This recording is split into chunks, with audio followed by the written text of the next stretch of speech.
In the early summer of 2026, the first signs of a national breakdown appeared in the fine print of concert schedules.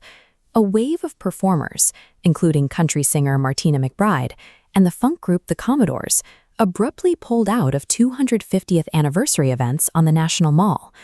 President Trump responded to the boycotts with a directive on Truth Social. He told the artists to stay home, declaring he would instead host a rally to end all rallies in the heart of Washington, D.C. It is a stark departure from the precedent set 50 years ago. During the bicentennial in 1976, the celebration was designed as a sprawling, decentralized moment of national togetherness. To prevent this kind of partisan friction, Congress had already appropriated $150 million in federal funds.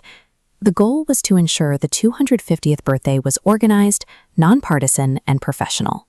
Understanding how those plans fell apart requires looking behind the scenes at a bizarre turf war between two rival federal committees, each fighting for total control over the national narrative. 10 years ago, Congress established the America 250 Commission.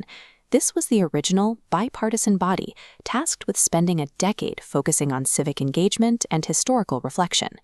Their strategy centered on the Leading Cities Initiative, a plan to keep the celebrations traditional and decentralized by empowering the historic hubs of the Revolution.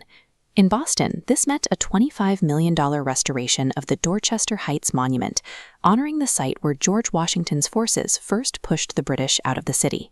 In Philadelphia, the focus was on Independence Park, where the commission began planting commemorative trees and preparing a time capsule to remain buried until the nation's 500th anniversary in 2276. New York City's plans were equally traditional: an international fleet review of historic tall ships in the harbor, and a July 3rd ball drop in Times Square to count down to the first moments of the anniversary. This approach was built on years of slow, bipartisan coordination, prioritizing a historically grounded national identity that could be shared across the entire country. That trajectory shifted in early 2025.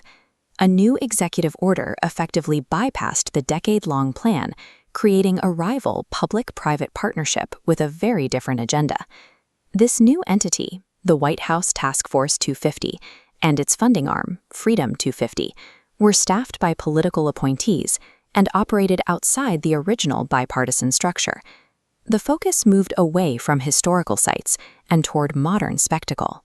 The task force ordered an IndyCar race through the streets of D.C. and a temporary 5,000-seat arena on the White House South Lawn to host the first professional sporting event in its history, a UFC fight, while America 250 organized America's Potluck, a national campaign for neighbors to share community meals.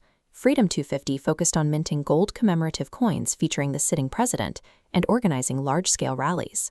The resulting friction transformed the 250th anniversary from a single national celebration into a competition between two incompatible visions of what it means to be American.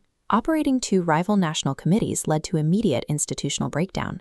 Conflicting orders and power struggles became so severe that original America 250 leaders were fired following accusations of attempted political maneuvering. Then there is the financial record. Out of the $150 million Congress appropriated for the anniversary, investigators found that millions were diverted to Freedom 250 to fund their own specific projects, like the Freedom Trucks exhibit. The partisan branding behind Freedom 250 projects led to a total collapse of the Great American State Fair, as musicians bailed on their contracts and 7 separate states pulled their support entirely. It is a far cry from the original mission, a non-political celebration designed to provide a rare moment of togetherness. By splitting the nation's 250th birthday into two competing polarized champs, the festivities have lost their ability to unify. In doing so, they have become a perfectly accurate, messy mirror of the country in 2026.